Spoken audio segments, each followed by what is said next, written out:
into the private chat because I always wonder why Hey. It is no one's showtime. talking to us and I'm in the wrong chat How's box. it, Yeah, everybody? How's it? I always select the wrong one. Yeah, me too. Yeah, put in the Hello, comments. everyone. Hello, hello, hello. Thanks for joining us. Hey. Okay, well, I can see Chuck in the comments there. Yeah, So first of all, it seems like it's been since all three of us have been on a live stream together. Like, I yeah, don't it's know. been a while. Has it been Yeah. two months or better? Yeah, it's probably been about that long. Yeah. Maybe Wow. longer. So It's crazy. you're like a Yeah, you're like a different person today, Chuck. You got the the beard. scruffy beard and I Oh, have. it My looks yeah, wife yeah, the says awesome. mountain man. I'm my going for wife the just mountain man look. my wife says from across the room currently my face just looks dirty. So uh, it's just I've not been growing it for very long. I guess just a couple weeks. So It's making. we'll I'm see. trying to think who the actor is. It's making me think That's of good. somebody, and I can't think of who it is. I don't know if it was the Doctor House guy or someone else. Well, I hope they're ruggedly good looks, ruggedly handsome, I don't, is I and kind not of just some scruffy bum They were in memorable. a That's the movie. point. They would be Oh yeah, okay. memorable in my Well, head. I was that's a good. bit Kevin Bacon vibes for me. Oh, nice. Maybe Okay. that's what it is. Maybe I that eat a could lot even of be. There's bacon. something from a movie almost like, from that. So yeah. Yeah. So I was So telling you yeah. guys earlier, my wife stuck her head in the door and said, "I love the title," because you know, I I quit making occasionally make excuses. excuses about doing things. Mm, yeah. So Yeah. And I and think that's But a big problem with a lot of us. a lot of people go down that road. yeah. And I'll hit Um, it. I'll hit on my points here on it when we get a few more people and it gets rolling. That you guys yeah. know I'm going through more garbage.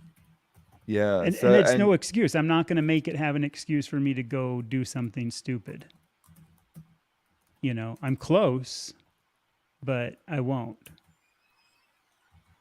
Well, I'll just tell you while we're waiting for before you hit your point, I'll just tell you the last.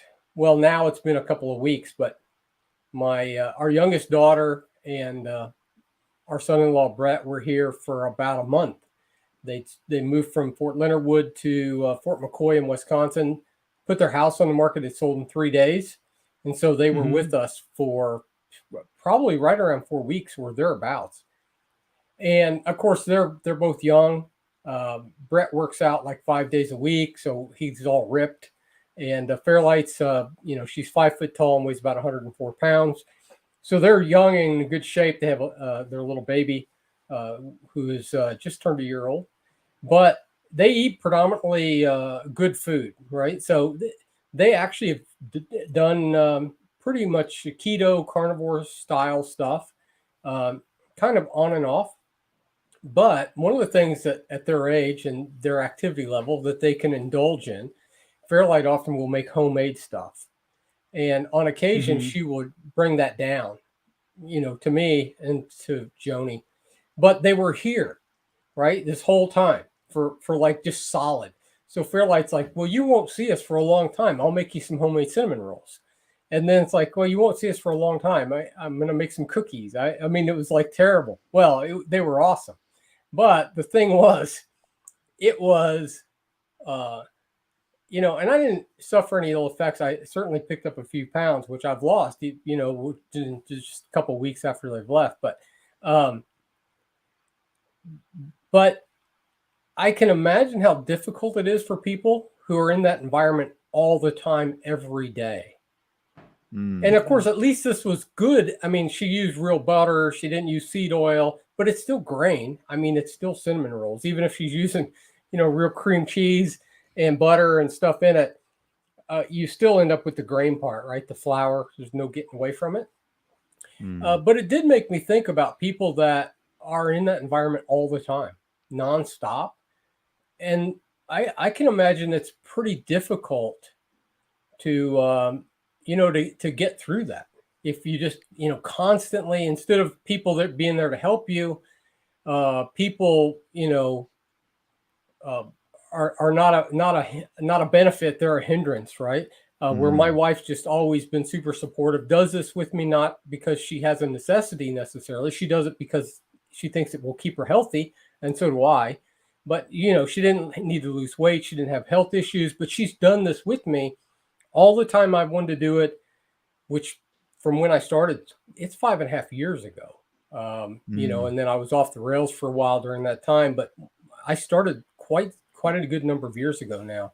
And, she's always done that with me and helped me, been willing to do whatever. And I know that a lot of people aren't in that environment, don't have that type of support. So I can imagine it's pretty difficult.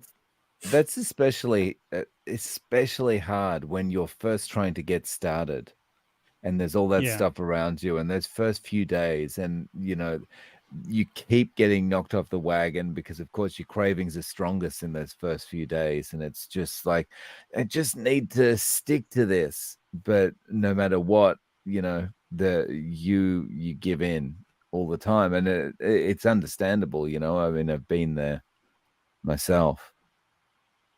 Oh, okay. Yeah, thanks. And I think go ahead. B Rose said she was getting a bit of a David Carradine vibe from me, I think. I saw that. Thank you. I think that was too, meant to be a compliment. I'm taking it that way, B Rose, even if it wasn't. So I think also too, when you're starting, there's so much change, and you're like, you might not be hungry, but you don't know how much to eat. You're okay. Did I eat enough meat? Well, I'm still a little bit hungry, and you don't realize you might have to eat more than you think. And then that leftover Alfredo is just sitting there in the fridge, and you're like, well, just a few bites won't hurt. I think those are the little things too when you're, beginning with that. The start, I think you're much more visually driven at the start because it's the emotions are still with food are still very high, right? Yeah, absolutely. And I mentioned earlier, Dave, that those what used to be, I think before we came live, actually, we were talking about the habitual side of that. Eventually, the opposite. Once you are kind of in whatever it is, for us, it's carnivore and other things. But once you're there for a while, that becomes the norm. And I used to, I if I was stressed, I was upset, I was I'd just be eating whatever. And now again, that's abnormal for me. In fact, it's almost the opposite. I get real stressed out, I get upset, I just don't eat. Right? It's the exact opposite of what it used to be. But yeah, all of those things. I mean, just eating out of habit. Those things all happen. But in the end, though, which I know Chad's going to hit on his points now, but in the end, we all have to make that decision to change, to do something different. Yeah. And a lot of times we do. We've all heard this. We've all heard it from people that we know, the people that we've talked to. There's always some reason why they can't do this, or this doesn't work, or whatever it is. And that's an interesting phenomenon, and I think there's lots of reasons for that. Lots of reasons why people make the excuse, right? The excuse becomes a justification. They turn that excuse. So I don't have an excuse. I have this justification that it's okay that I'm doing this because so and so does this, or well, they're doing it and they're doing really good. So I think too that sometimes that excuse in their head, they don't think of it as an excuse because they're turning it into something that somebody else is doing and they're getting results, but that's not them. But kind of the idea about this, some of you guys know I lost my dad this last month. Well, Friday I just lost one of my best friends, unfortunately, and he was overweight, drank too much, and I'd had some good heart-to-heart with him, about changing because he had seen my change. And, it just kept going away. He's also having, or was having problems with his mom needing hospice care and stuff at home and doing all these things. And I know there was all this burden on him. And it's the same thing. That can't be an excuse. And I know that sounds harsh, but it's not harsh. You know what I mean? It's obviously said with love that, you've also got to take care of yourself. But I know what that mental stress is like because I just went through it for 3 months with my dad that was just viciously horrible. And the one thing I'll mention that's strange is like from Friday to last night, remember us talking about how like I'm very good on not changing my diet? I went up 5 pounds again. And I think it's just over the stress of me losing my friend. Like literally, I couldn't believe it. I stepped on and it's like 5 pounds up. Just like that, without changing anything over a few things. And of course, the other bummer is on Sunday, I just lost another friend. So, there was a family friend. So it's just been like one hit after another. And I wouldn't even say I'm tempted because I'm so long into this, but I think that would probably derail a lot of people if they were starting because, I mean, there's such an emotional baggage and burden on that. And I would say the only thing I've done is I've made some of that carnivore ice cream the last couple of days just because, and that's not really much of a diet change because I'll still have my other dairy. But like today, instead of the cheese, I just had some of that to see how that did with my no gallbladder because for whatever reason, it seems to kind of work. So I'm also kind of balancing, but that's actually after that kind of happened anyway. And that's at least the furthest I'll ever step out. And I just make like one little serving at a time and that's it. So I still won't step out of that ring into other stuff. My daughter's birthday was the other day and a lot of people know I'll have 2 bites of my kid's birthday cake. But so to the point of excuses are the things like we were talking beforehand, like I quit coffee. Some of you guys don't quit coffee. I did it because I noticed the difference. So I quit. See, and that's probably his coffee right there. It's actually but water. It's like, okay. But it's like, but sometimes if you're not having coffee. problems, it's no biggie. But if you are having problems, then it's a big deal. It's like I was saying, some people that are doing carnivore and having a really hard time losing weight are still doing dairy. And they're like, well, it's carnivore. Well, so-and-so does it. It's like, yeah, but they're not, whining or complaining about not losing weight. So if you are doing that, don't even make that excuse that they're doing it. You've got to find your own path. And that's kind of the thing of don't make excuses. And one of our other good friends, it was like a friend with a bunch of us where we lost, the same friend here recently, Friday, is now on Ozempic. And his wife's actually a carnivore now. And I love the guy. And it's like, I even asked him, I said, dude, is this a wake-up call for you? And he said, yeah, but, it's hard in the industry he works in and everything else.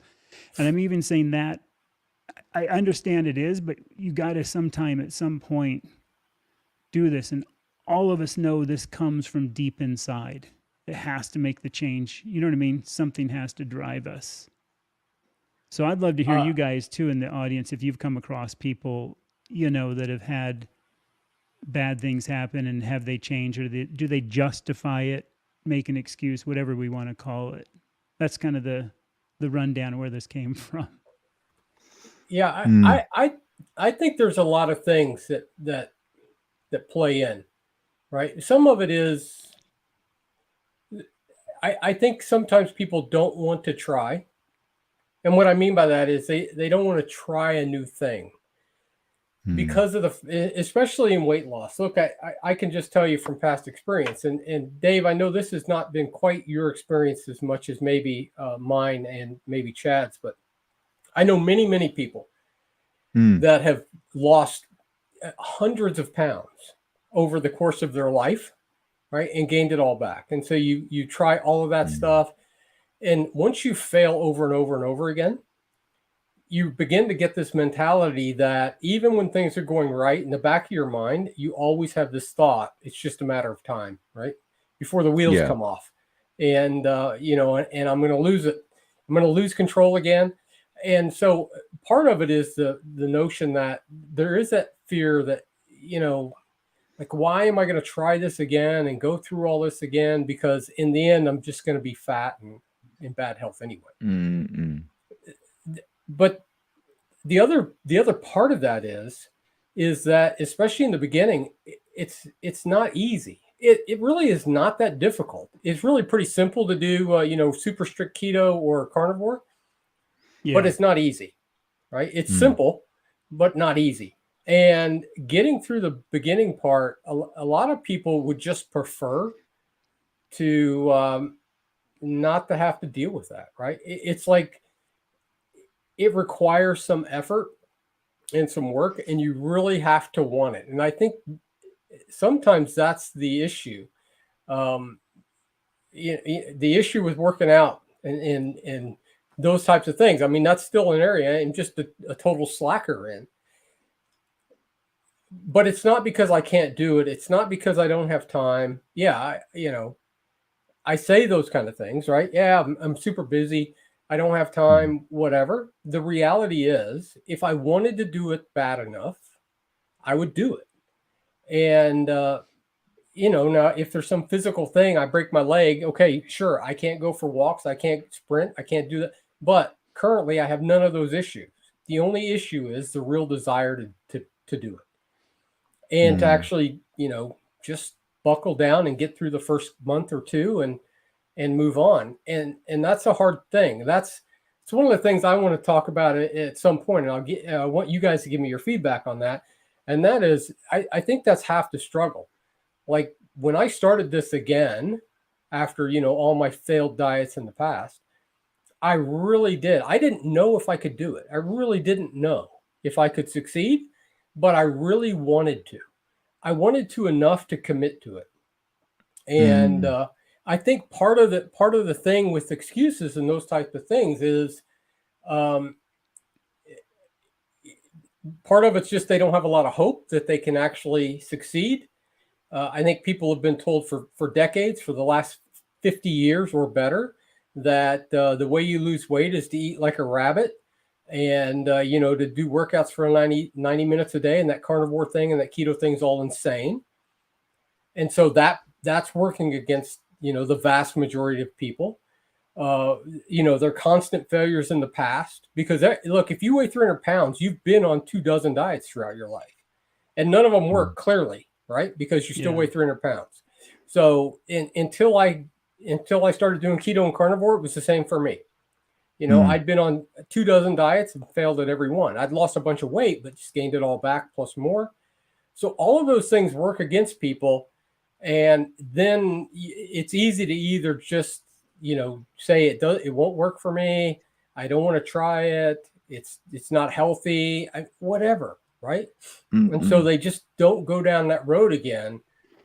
Um, and really give it a legitimate shot, right? Yeah. Can I just to build on that? There's a couple of things I think. One of the things really resonates with me that you said is just waiting for the wheels to fall off. People kind of get on a diet and they go, "Oh, I'm doing okay," but then the back of their mind they just think, "Yeah, but I'm gonna put all the weight back on," and it's just a matter of time until the wheels come off. I think that's kind of a human condition that you almost have to program yourself out of, because that happens. I can relate that to when I've been in business before, or attempts at business before, or when I get a promotion at a particular job or whatever it is, and you're just sitting there thinking, yeah, things are going all right now, but it's only a matter of time. In a few weeks, Any second now, right? something's going to happen and the wheels are going to fall off.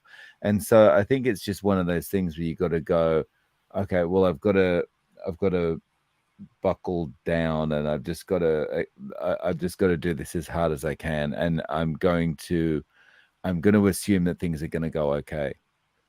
But I think that And also comes down to choose your hard.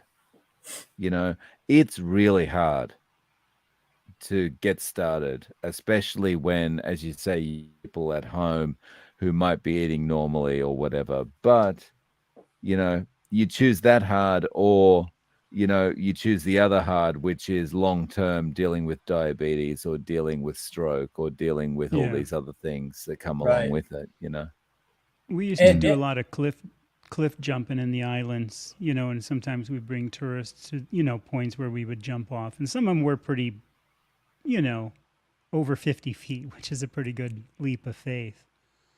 But even on some of the other ones, it's like that. It's that initial, you get up there and you look down and you start psyching yourself out, and then you never want to jump. If you just get up there, look at it and go, okay, I can do this. You guys just did it, and then just jump. Then you realize the fun, and you end up doing it a whole bunch of times. Yeah. But and what happens for so many people, and Dave, I'm glad that you could kind of relate to what I was saying, because I have actual, examples from personal examples. One of the things I know, Chad, you did a lot of different sports stuff. I don't know, Dave, I'm not sure if you did, but when I was younger, I used to play tennis, and one of my friends, we'd play tennis, and he beat me all the time. And eventually what would happen is there'd be games when I would be winning, clearly winning, right? And I would still lose those games, because in his mind, he is thinking, I beat him all the time, I'm going to win, even though he's up, right? By 3 sets, or 3 games. And so in my mind, I'm thinking, even though I'm up 3 games in this set, I'm going to lose, because I lose every time. And that way of thinking constantly, it just wears on you in a way. I've actually traded futures a lot, and it's the same thing. It's like I can start and I can just have a stretch of 2 months of doing great. But in the back of my mind, there's always this thought, and all of a sudden, and that thought actually is like a self-fulfilling prophecy almost.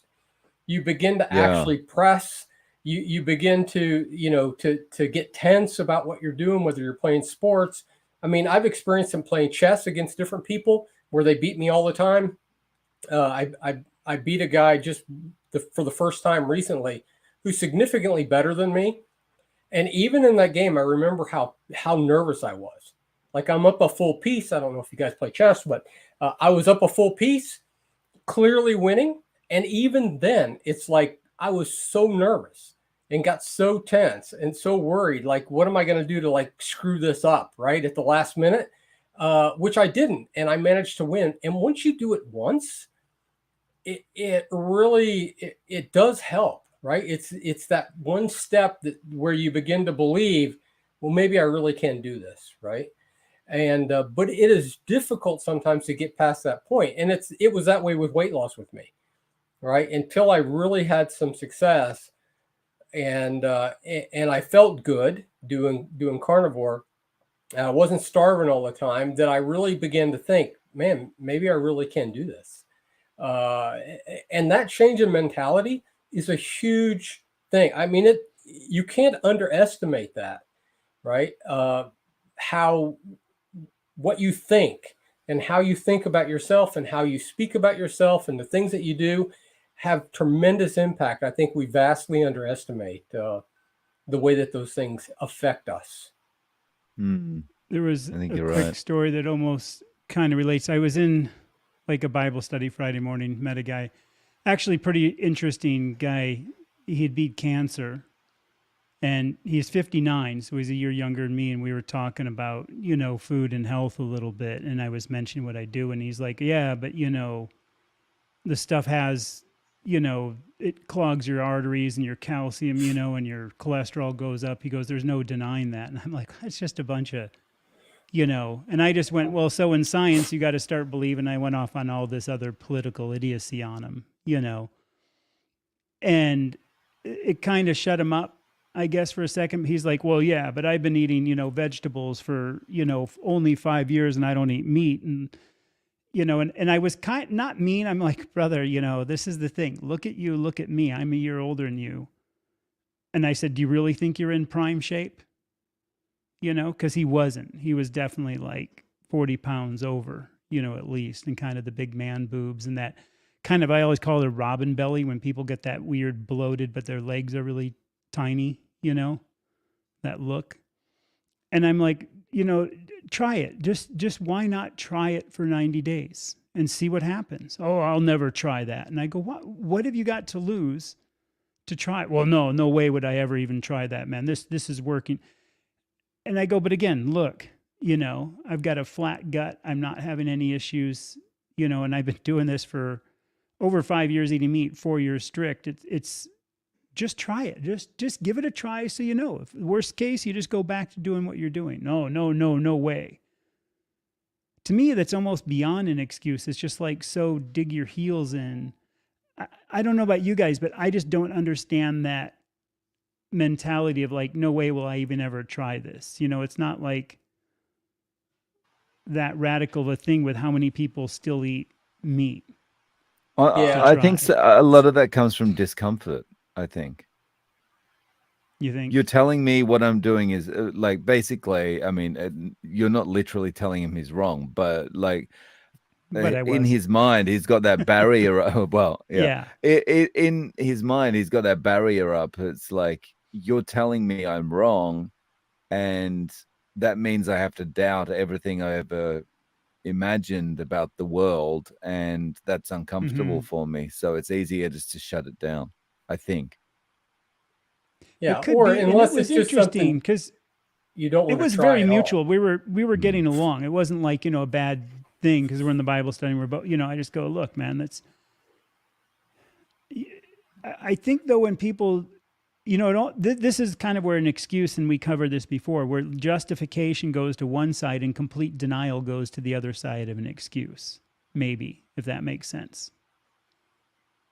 Where I'm sure some of you people have met people like that, where they're just like, no way, like hard stop, no possible way. Or some will make the excuse. And again, even some of us in the carnivore will make an excuse. If we're stalling and having problems with weight, and you say you have a channel or you don't have a channel, but you ask 5 different carnivores, well, I'm not losing the weight I want, I'm still 40 pounds up. A lot of it's going to be, well, first, what are you eating? Then if it comes in like, well, I'm eating a lot of dairy, it's like, well, dairy is a known thing that can cause, it's not bad, but it is for some people something that helps keep the weight on or stall the weight. So just try dropping it, or if they came in and they're having some other issue, like the weight came off, but they're still having a lot of, joint pains or something like that. And they are still drinking coffee again. Like, Dave drinks coffee. Chuck, I think you're still drinking coffee, right? Yeah.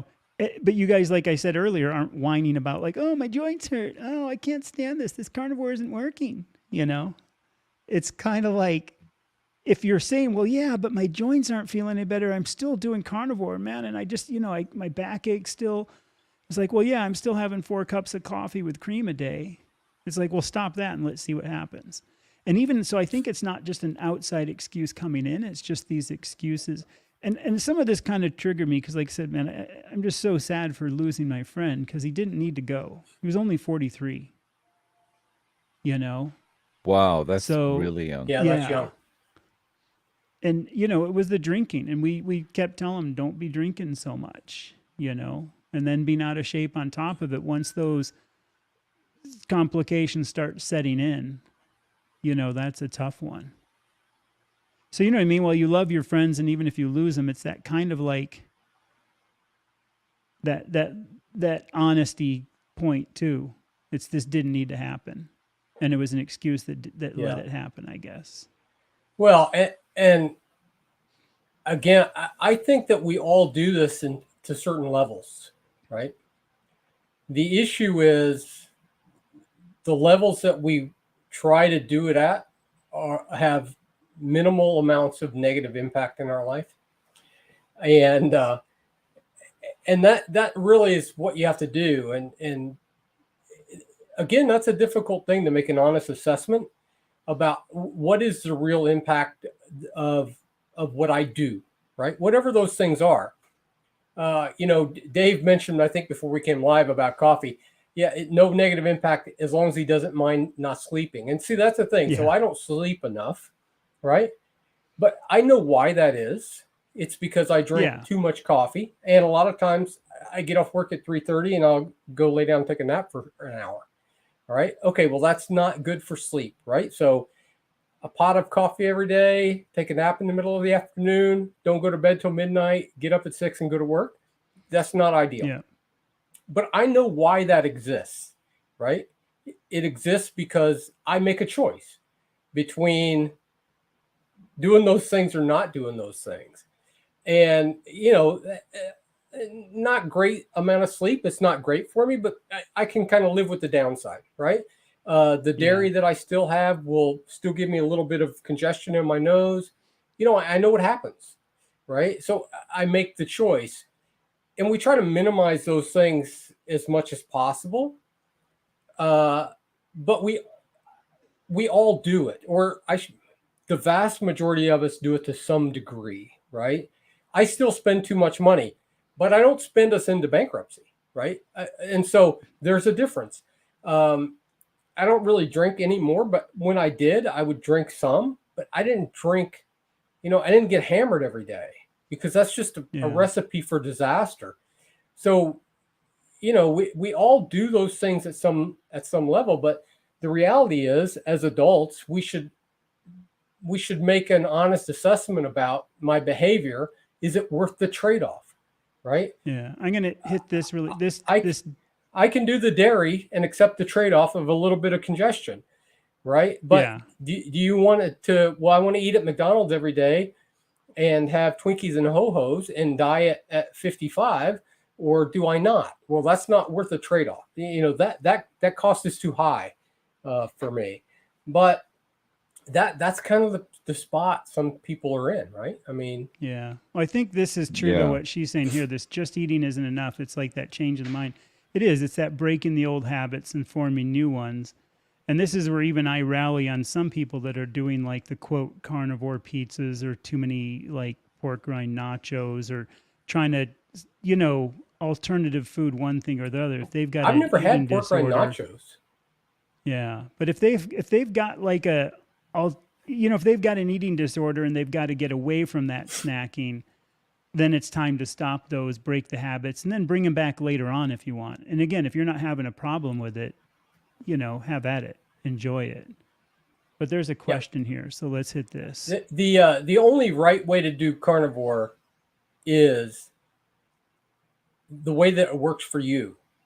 You can't go and find the video of this is the correct way to do carnivore and say, okay, well, I can do this, and this, and that's all right. Not if it doesn't work for you, right? If you still have issues, you're not able to get to where you want weight-wise, health-wise, then you're doing it wrong, because the only right way is the way that actually works for you, right? It's just like, I can drink coffee, I can have some dairy, I'm okay with that. Not everybody can, right? And so it's not sufficient. You mentioned it earlier, Chad, and that is, you have to be willing at some point to make some change to see if you actually can, get the results that you want. Some people eat one meal a day. Some people can eat 3. Well, I don't eat 3, right? But some people do. I did lots of intermittent fasting. Not everybody has to, right? But some people do. That's just a reality. We're mostly alike, but we're still different. And you really need to tweak things if you get to the point to where it's not working. Yeah.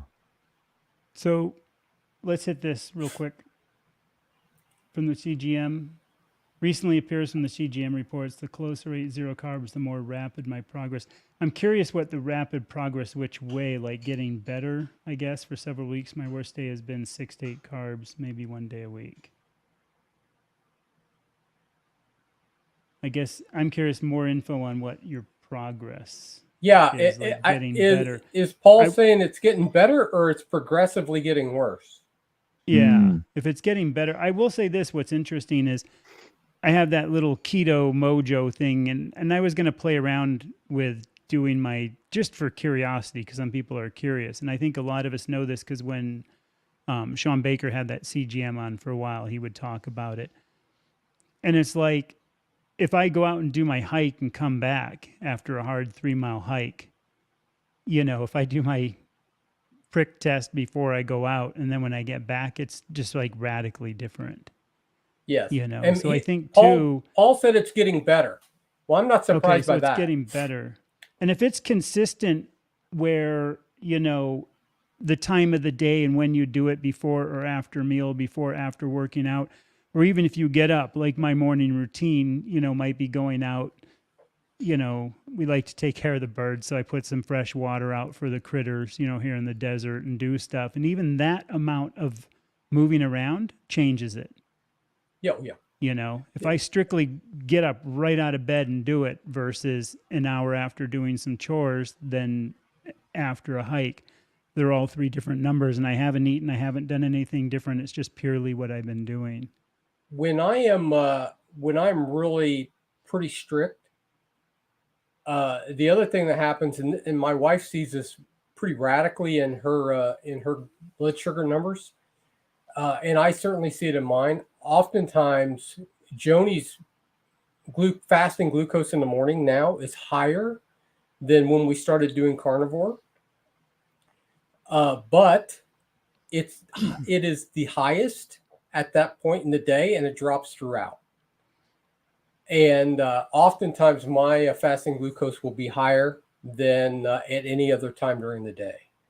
So, a lot of people, I think, I don't want to say it's common, but it's not that uncommon, right? Yeah. So, what are your thoughts, Dave?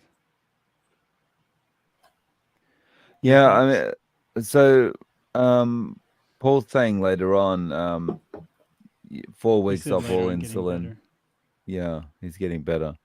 So, yeah, I mean, so we know. Yeah, congratulations. That's awesome. That's awesome, Paul. And really also good. metabolic paramedic, same for me. Yeah. So. Oh, nice. Yeah. So I mean that's great.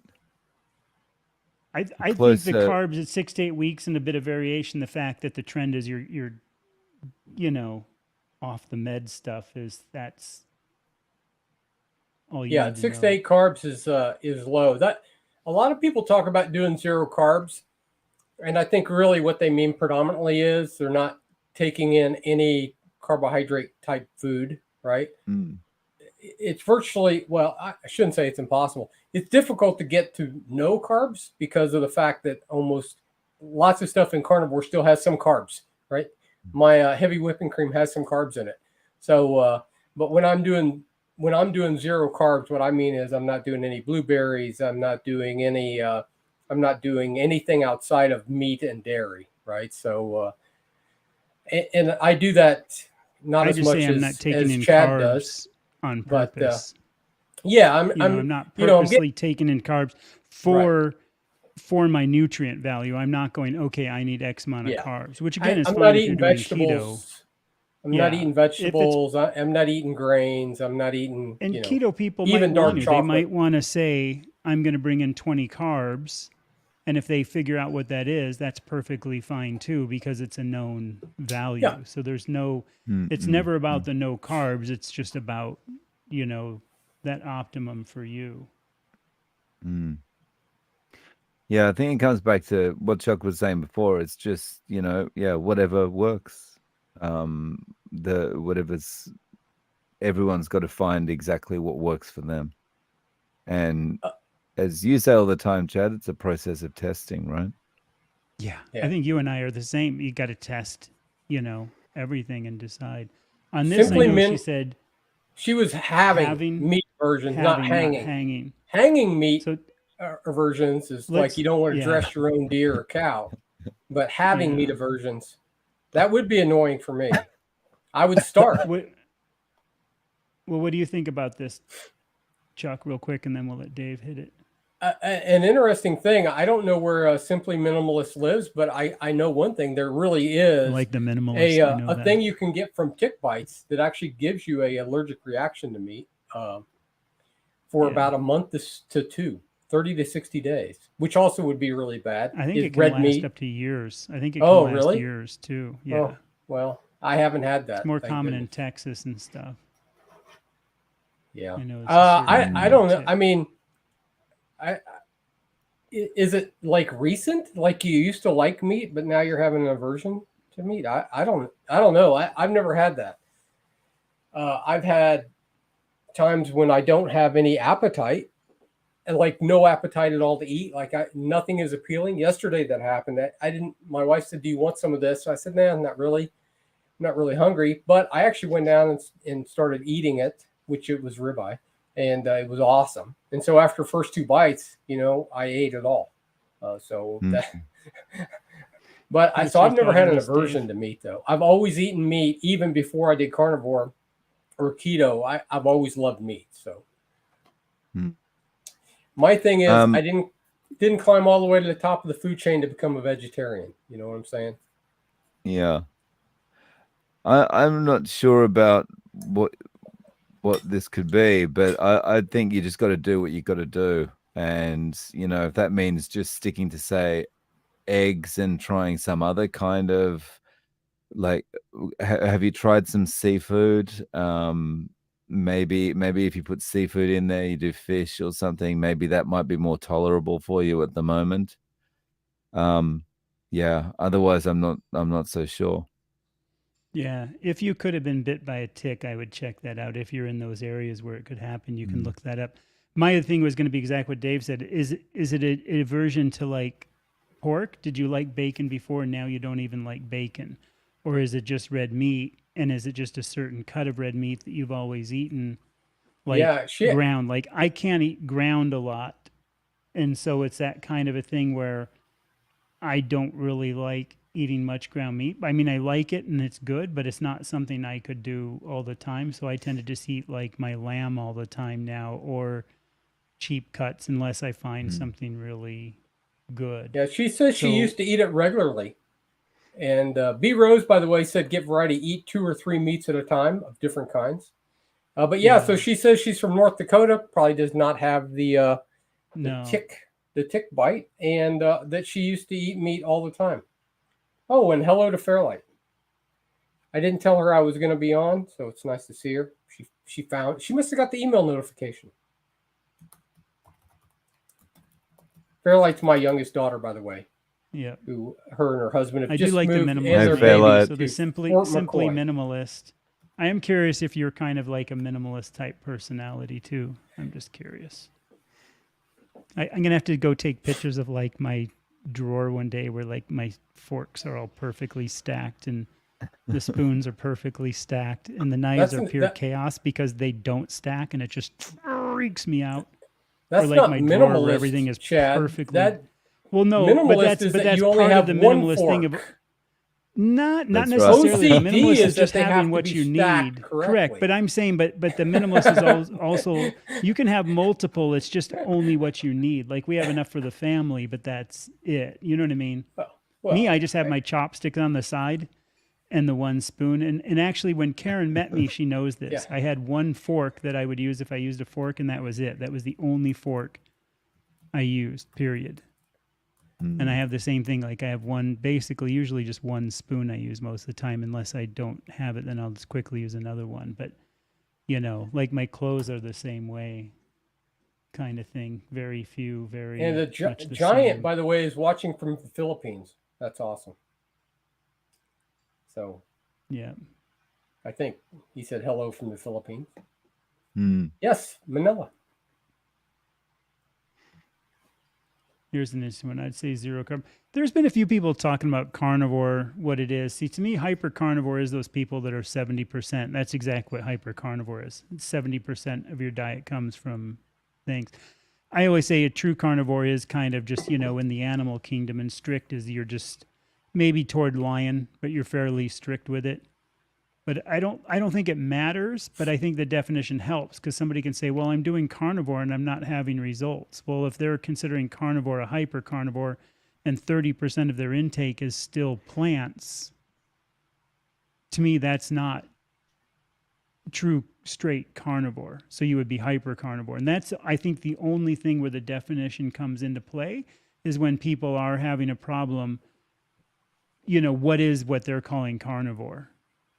Does that make sense with you guys? What do you think of that quick thought? Yeah, I always kind of I get the feel when someone says to me, "It's not working for me. I'm doing carnivore. It's not working for me," and then they say, "I say, what do you eat?" And so I'll have steak and blah, blah, blah, blah, blah, blah. And I'll have a few Brussels sprouts. And then that's like, oh, hang on. Okay. Can you elaborate a little bit more on the Brussels sprout type things? And then it's like, it's not just the few Brussels sprouts and stuff, Yeah. And see, that to me is then a hyper carnivore. And it's easier just to say, well, I'm kind of keto or I'm loose carnivore. I think only just for the definition that it might help other people understand where you're from, if you're having an issue. And I think kind of defined it. It's still one of the things where people use that term so incredibly. I mean, keto as well, right? Keto, ketovore, carnivore. The term is used so loosely, right? And the only downside is if somebody thinks they're doing something and they're not, right?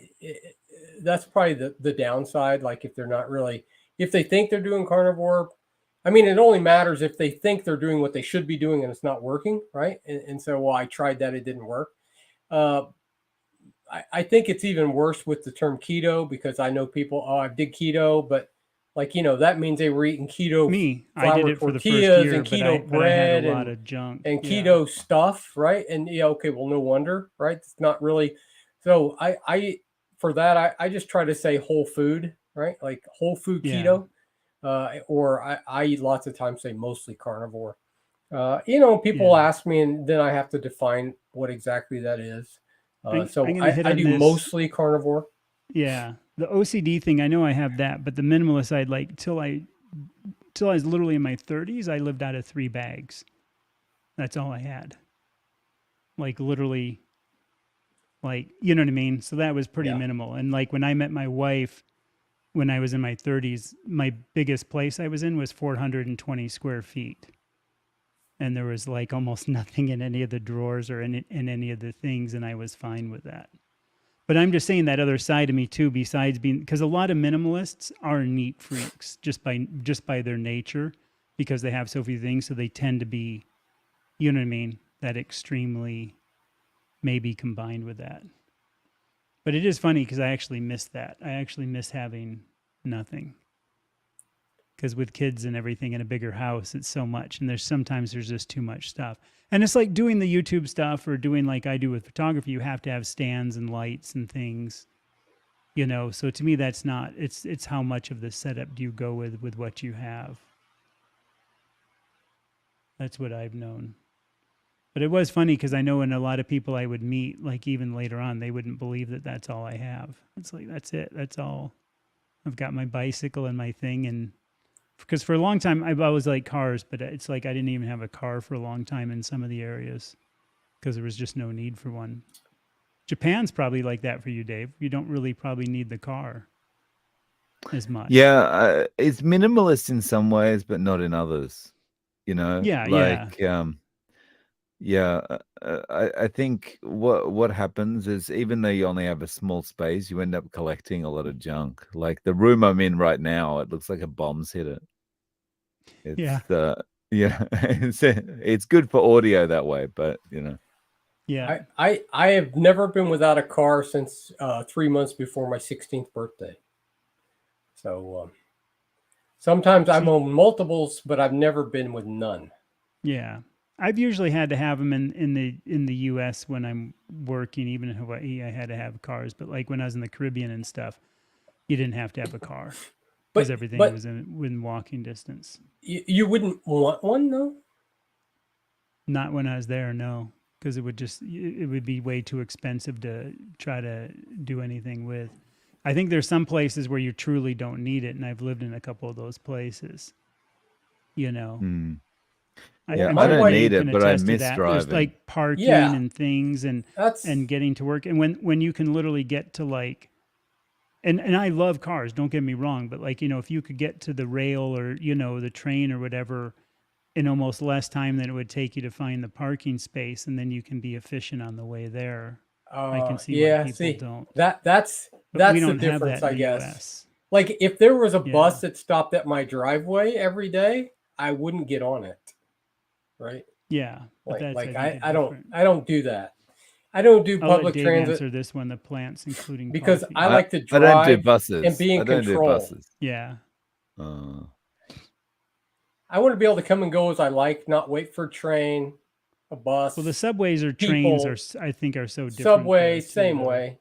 I'm not. I rode a subway in New York just for the experience, but you know, let's wanna hit be able this to real come quick. and Plants, go. including coffee. See, I still kind of consider coffee a plant.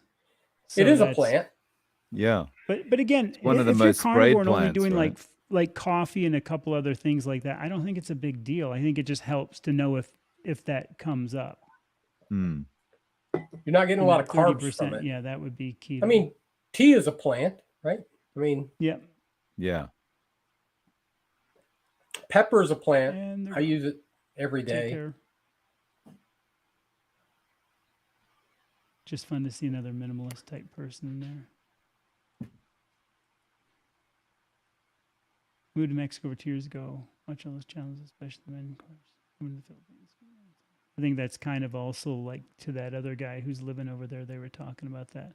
Because I remember the icon about that. Now with the Mexico, remember that. Fairlight said I'm very antisocial. I'm not really. A very antisocial social person. I think this is the key right here. I think unless definitions are adhered to, it confuses new. That's what I think is the problem. Some people don't know. And it's not a huge deal. It does help people kind of define what it is, you know, where it's like, oh, I'm doing carnivore, and like, here's my plate, and here's my green beans, and here's my roasted onions. And, you know, they're like, oh, okay, I could do that. Yeah. Well, and even though that would be probably keto, you know, yeah, not probably that. Most people probably can still have success with that, but they're not gonna. It's when they say I'm carnivore, but they have like the giant baked potato is really the, you know, in a bread roll. Yeah. You're not even in keto then, right? Like, you know, yeah, it's like now you've departed. You've left the path, right? So pepper, coffee, all from seeds. Yeah. Yes, they can. Definitely. I don't even really eat spices at all. Very rarely. You know, well, you guys know all this stuff together. Dr. Chafee would disagree that pepper, coffee are all from seeds. Well, no, he doesn't. Dr. Chafee doesn't like any of those things. I'm not sure if you mean somebody else might have said it was I don't know exactly.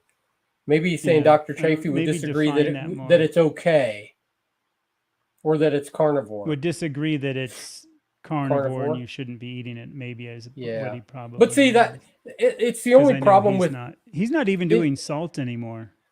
Yeah, it's the only problem with definitions that the only thing about having definitions is the fact that definitions normally come about because there's a collective agreement upon what that definition means. And the issue with carnivore is there is none of that. So, there's have some loose ones, and that's the problem. Yeah, there's loose ones, but that's it. Some people define because it doesn't really apply to humans as much as it was a term that Dr. Baker started using when other people were saying they were meat-based, and they were saying, I'm meat-based, which means I only eat meat and animal product. And then some of those guys who started the big thing, I think it was on Reddit, quite a while ago, it's like, and I only eat raw meat. Well, see that salt. And that's pretty hard. That's Mr. Issue, Lion right there. If you're eating raw meat and no salt and that's it, because some people would define carnivore as no dairy or no coffee or no pepper. And some people say, hey, none of that matters, because really what they mean is I do animal based with, zero extra carb intake outside of animal products. Right. So, yeah, I mean, people all define it differently. It's probably the one reason why I just explain usually what I do to people, as opposed to saying, I use the term mostly carnivore all the time. And if they want to know what that means, I'm happy to tell them.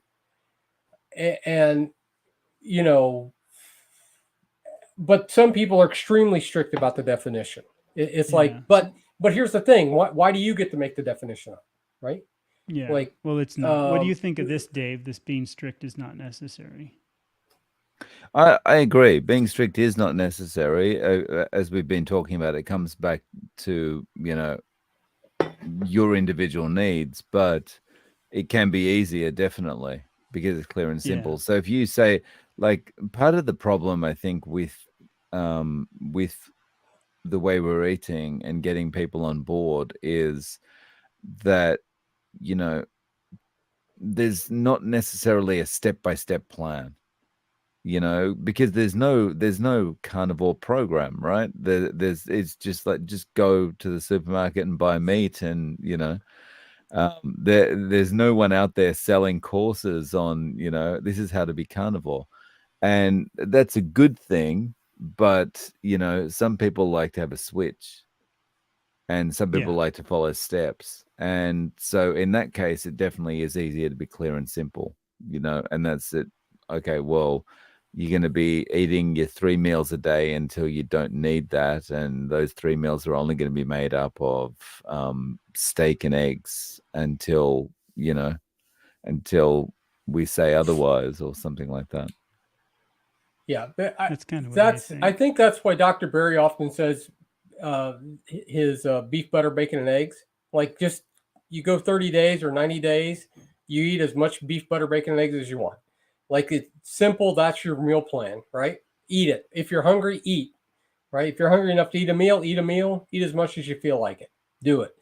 And then after that, you can reintroduce things. Yeah, the issue with strict, I think, is always the thing where, which we mentioned it earlier, it's a matter of what works for you.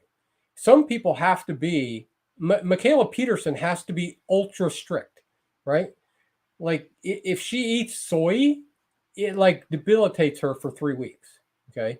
She eats beef and salt and water. That's it, because of all the issues that she has with autoimmune and how it affects her mentally and all of that kind of stuff. Well, fortunately for me, I don't have that, right? And so I'm way looser than either you or Chad, Dave, but it doesn't really impact me, right? Some people can't put a carb in their mouth because of the fact that they're afraid that it's going to be like the alcoholic taking a drink of bourbon, right? Now it's going to be a fifth.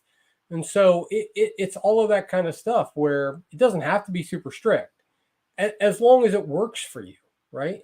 Yeah. But if you can't stop eating, Twinkies and Ho-Hos, if you have something sweet on the weekend, then you better be strict, right? So yeah, I don't think any of us are that dogmatic, luckily, but I think at some point I tell everybody this: just try the lion diet for 90 days, so for sure, 100%, and then bring things back in, because without ever kind of hitting that peak point of cleanliness, if you want to call it that, or whatever you want to say, you might not know when you bring stuff back in what it's like. And that's why I quit drinking coffee 2 years into my journey, because even at 1.5 years when I quit and I restarted, I didn't really notice any difference, and it wasn't until that point. So I agree, it's totally not necessary, but it is interesting because, for me, I just like it because it's easy. It's just so easy. Today, like, I had that shabu type New York cut that we can get sometimes, and it looked really good. It almost looked like prime grade. And I just grilled it. I didn't even do the whole, proper way of doing it. I just threw a bunch of pieces of it on the grill and had a big plate of it today. And it was easy.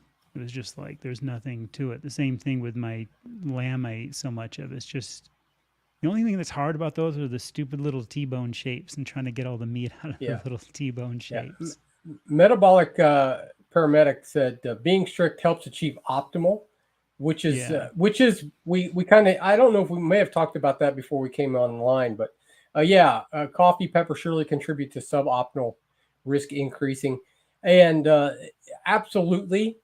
But we all, I think Professor McKay, Bart K, sorry, says that's it. We all we all do things, not all of us, most of us do things that are suboptimal, but we all have to decide where we can live, right? Um, and so, would it be better if I just quit dairy totally? Probably. But can I live with a little bit of problems, issues that it gives me? Yeah. And so it's like, do I do everything that's optimal? No. But I just, you got to find that place where you get the results that you want, you feel good, and you're able to deal with it, right? If I had to be super strict, would I feel better? Well, maybe. Would I live a few years longer? Probably. But do I Well, I want think to do that? Right. That's to be really, quick, that's where we all have to to make that decision. to be quick on this, being strict helps achieve optimal. It did for me, like I said, with coffee 2 years in. Some people can have coffee and not have, or pepper and not really have adverse reactions. Now, will they have it 3 years later if they test again? Or some people just might never notice it. Are they just never going to heal that much? Or is it just truly, it just doesn't bug them? Yeah. I've even heard Or Dr. Baker say, hey, you look at some of these dudes who are top athletes at what they do in the world, and they're eating vegetables and they're eating carbs, and they're some of the best athletes in the world. yeah. They're not being hurt by eating that because they're balancing it back out with other things they do. So I agree. And I'm also, even though I'm very dogmatically strict, if somebody wants pepper or they enjoy that thing on there and it doesn't bug them, they might be in good enough shape where it just doesn't bug them, because the human body is pretty darn, Yeah. like Pretty me, the resilient. things that get me are my allergies. As I sit here and wipe my nose once in a while, I still have allergies, like 5% of what I did. But again, my allergies were so bad, I was like an anaphylactic shock into my 20s from things that would hit me. So, I mean, I was bad, bad, bad. Drinking So, coffee, I don't know how much Dave drinks, but I drink a lot, and I know that it impacts my sleep. Right? Is that going Yeah. to cut 2 years off my lifespan? I mean, no, it's probably. going to cut 4 off. So, Okay, it's going to cut 4 off. So twice as bad as what I'm thinking. But you know what? Look, if I just make it having to me as a friend is a danger right now, I feel if I like, make it to unfortunately. 116, right, and I'm 4 years short of my goal of 120, then I can live with that. Yeah. Yeah. Guys, sorry, just to jump in, I'm gonna have to bounce. Yeah. Thank you so much for starting early today. Yeah. No, we And can thanks always do everyone that. for You know joining that. us. Even though I'm leaving, anyone that's watching on my channel, this will still be running, so you can continue watching. Thanks a lot, Okay. We'll guys. probably See you wrap next it up. time. Take care, man. We'll see you. Thank you, Dave. Great to Cheers. see you. See ya. Bye. Yeah, we're gonna wrap up pretty quickly, I believe, Chad, Yeah. because it's a couple minutes after 5 right now. Fairlight said Yeah. she can attest to me not being super strict when she visited. I already told him before we went live, Fairlight, about all the bad Yeah. stuff. And I'm Yeah. pretty, I'm still pretty Responses good. to I mold. don't ever jump outside. Like I said, if I jump out to anything in carnivore, it's maybe some cream with something for a sauce or something, but I don't do well with dairy, so I just tend not to. But sometimes like I said, I know that balance, and I'm like, well, I'm okay with that, for a little bit. But otherwise, and besides maybe a little bit of season, if my boy has some taco meat or something, I might have a little bit sometimes if it's there, and whatever. But otherwise, I don't even do anything but salt, smoked salt, meat, and the only cheese I really eat is like hard Parmesan for the no gallbladder. So, and if I didn't have to have that, I wouldn't have it, but it helps. And so the little bit of downsides of inflammation is worth it to me.